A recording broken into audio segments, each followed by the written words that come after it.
శుభం, వెళ్ళండి. మాధవయ్య గారు, మీరు కూతుర్ని చూడటానికి ఎంత తొందరపడుతున్నారో మీరు వెళ్లే బస్సు అంత ఆలస్యమయ్యేటట్టుంది. చూసారా, ముందు అటు వెళ్లే బస్సు వస్తుంది.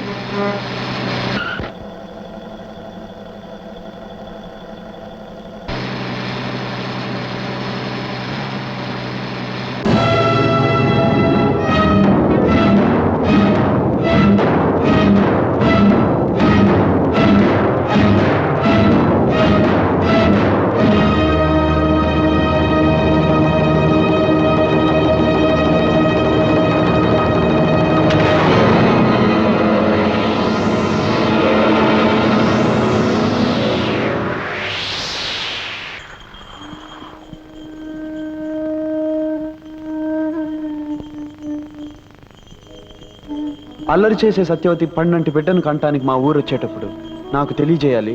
నా బండి మీద ఊళ్ళోకి రావాలి.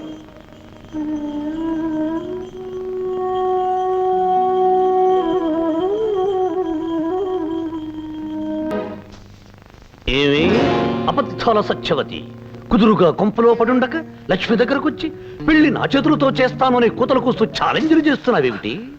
నేనన్నవి ఖచ్చితంగా జరగబోయే నిజాలు. నా చేతులతో రంగడు లక్ష్మిని వధూవరులు చేస్తాను, పెళ్లి చేసి తీరుతాను. తొందరపడి ఆ పని మాత్రం చెయ్యకు. ఎందుకో తెలుసా, ముండమోపివి. శుభకార్యాల దరిదాపులకి నువ్వు రాకూడదు. నేలాంటి విధవ పెళ్లి చేయబోతే వాళ్ళు పెళ్లి పీటల మీదే పుట్టుక్కుమని పోతారు. చేసి చూపిస్తాను, అప్పుడు నువ్వు వెధవవుతావు.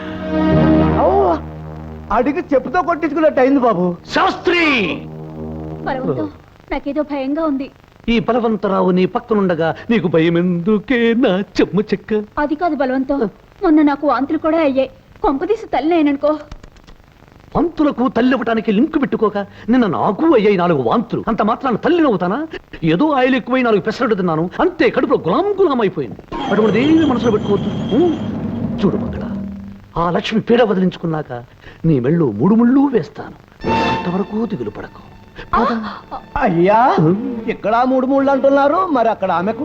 శంకర శాస్త్రి, ఒక్కొక్క దానికి ఒక్కొక్క చోట ఒక్కొక్క రకంగా ఏర్పాటుంటుందో. రంగా, ఎంతసేపు అయింది నువ్వు వచ్చి? ఒక్కొక్క చోట ఒక్కొక్క రకంగా ఒక్కొక్క ఆడదాని జీవితంతో నువ్వు ఏ రకంగా ఆడుకుంటున్నావో చెబుతున్నప్పుడు. రంగా నోర్మయ్, నీ పాపం పండే రోజు వచ్చిందిరా. ఆడవాళ్ల జీవితాలతో ఆడుకునే నీ బ్రతుకుని 10 మందిలోనూ పెడతాను. పవిత్రమైన తీర్పుని చెప్పిన ఆ పంచాయతీ పెద్దలు నీ పాపిష్టి పనులకు ఏం తీర్పు చెప్తారో, ఏ శిక్ష విధిస్తారో చూస్తాను. అయ్యా, పంచాయతీలో మీ విషయం, జమీందార్ గారు అమ్మాయి విషయం బయటపడితే? బయటపడదు. ఆ రంగణ్ణి కొట్టించే ఏర్పాటు చేసేశాని.